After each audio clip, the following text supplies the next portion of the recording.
नमस्कार, मैं मनभूषण कुमार आप सबों को मैं अपने YouTube चैनल पर स्वागत करता हूं। आज कृष्णाष्टमी का सबों को शुभकामना देना चाहता हूं। सबों पर भगवान श्री कृष्ण कृपा बनाए रखें।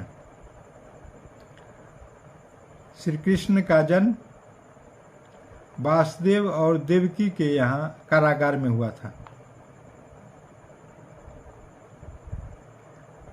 अब प्रश्न उठता है, आज कृष्ण को किस रूप में याद किया जाए? एक भगवान के रूप में,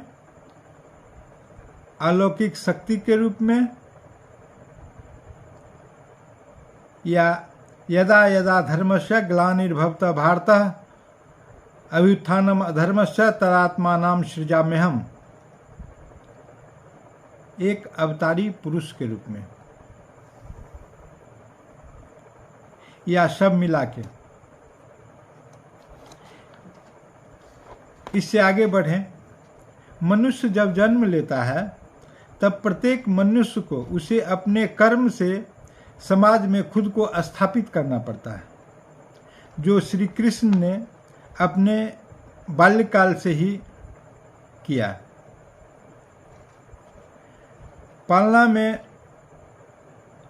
ही उसने पूतना की हत्या कर दी। उसने तारका, शंकरासुर, कालियानाग, नरकासुर आदि का वध किया। जन कल्याण के लिए इंद्र भगवान के प्रकोप से जनमानस को बचाने के लिए उन्होंने अपने अंगुली पर गोवर्धन पर्वत तक उठा लिया। अब आगे चलें। उनका शिक्षा जो वर्तमान में मध्य प्रदेश में संदीपनी ऋषि के यहाँ हुआ था, द्वापर युग में। द्वापर युग के ये ऋषि थे। संदीपनी ऋषि श्री कृष्ण को 64 कलाओं से परिपूर्ण किया था, 64 कला की शिक्षा दिया था। और कृष्ण ने भी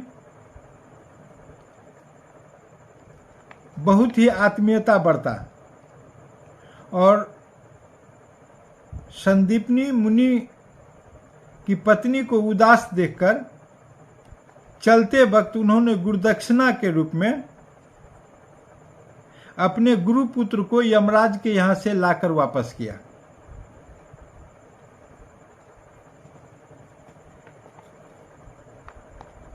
इसके बाद उग्रसेन के पुत्र कंस, जो उनके मामा थे, उसका उन्होंने वध किया। अब यह भी देखना बहुत जरूरी है वो कितने क्षमाशील थे। उन्होंने शिशुपाल को कहें या अपनी बुआ को यह कह रखा था कि आपका लड़का जो शिशुपाल है 100 गलती तक करेगा तो मैं उसे क्षमा कर दूंगा, जैसा कि उन्होंने किया भी। और जब इंद्रप्रस्थ में उन्होंने 100 की गलती पूरा कर 100 गलती से बढ़ के एक गलती कर दिया, तब उन्होंने अपने सुदर्शन चक्र से वध कर दिया।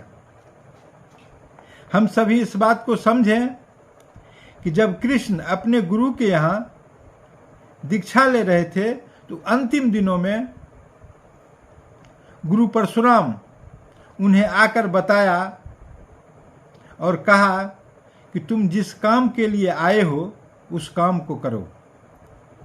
माखन बहुत खा लिए, लीला बहुत रचा लिए। और यह कहते हुए परशुराम ने अपना सुदर्शन चक्र श्री कृष्ण को दिया। कृष्ण ने कहा कि आदेश करें। उन्होंने कहा कि तुमको आदेश कौन कर सकता है? जरासंध बार बार हमला कर रहा है, उससे जाकर तुम रक्षा करो। और यह कहानी बहुत लंबी है। जरासंध ने 17 बार हमला किया। 18वें बार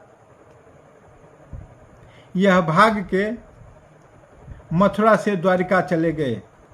यह भी एक बात सिखाया जाता है, इससे प्रेरणा मिलता है कि जब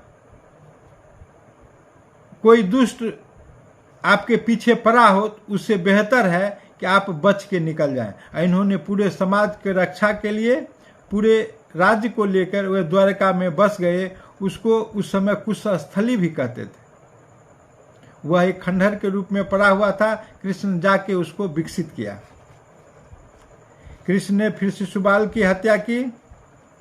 कृष्ण ने सुदामा जैसा मित्र बनाया।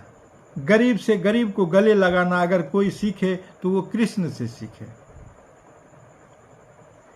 विपत्ति में, स्थिति में अगर किसी को कोई मदद करता है, कई बार बोलता है, और जिस विपत्ति में अर्जुन थे, अर्जुन को मित्र के रूप में, गुरु के रूप में, सखा के रूप में महाभारत के लड़ाई के अंतिम क्षण तक कृष्ण ने मदद किया। एक कूटनीतिकार के रूप में कृष्ण का सामी नहीं है, जोड़ा नहीं है। वो बहुत बड़े डिप्लोमेट थे। महाभारत को अपने कूटनीतिक से जिता दिया उन्होंने। रणनीतिकार में भी उनका सानी नहीं था। इसी प्रकार उन्होंने पूरे भारतवर्ष को अपने तरफ आकर्षित करने के लिए कहा कि युद्ध अंतिम विकल्प है, ताकि मनोवैज्ञानिक रूप से सभी लोग उनके तरफ मुड़ सकें और यह समझें कि युद्ध पांडव पर थोपा गया है। इसीलिए उन्होंने अंतिम क्षण तक यह जानते हुए कि यह युद्ध असंभावी है, रुकने वाला नहीं है, लेकिन उन्होंने प्रयास किया।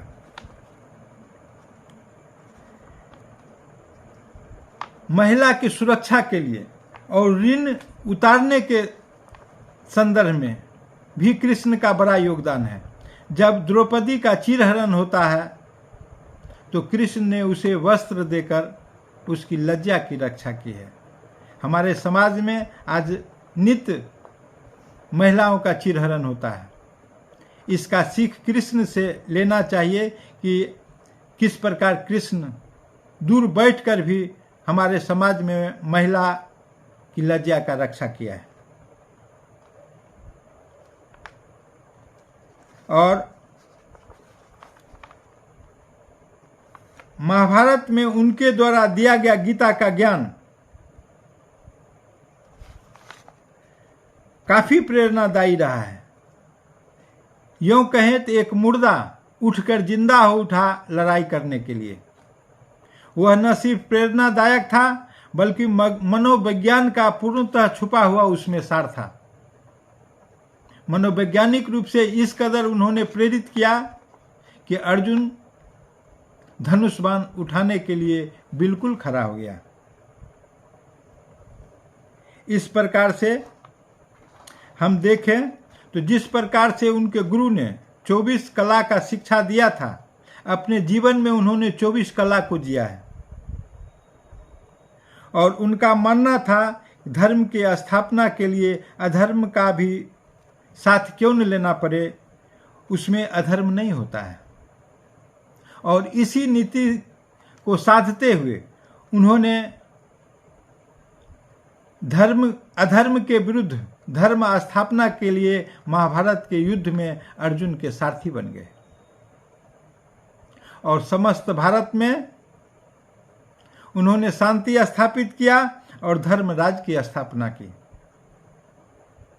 इस प्रकार कृष्ण के जो शिक्षा में अनेक गुण छुपे हुए हैं, उसका सभी गुण का वर्णन करना मेरे लिए संभव नहीं हो सकता है। सूर्य को दीपक दिखलाने जैसा है, वह तो कहने को भगवान हैं। इस प्रकार से सभी को ये समदर्शी हैं। तो इस प्रकार से मैं आज कृष्ण के जन्माष्टमी के अवसर पर इसको समाप्त करना चाहूँगा। अगर यह आप सबों को अच्छा लगा हो तो सब्सक्राइब करें और बेल आइकन दबाने का काम करें।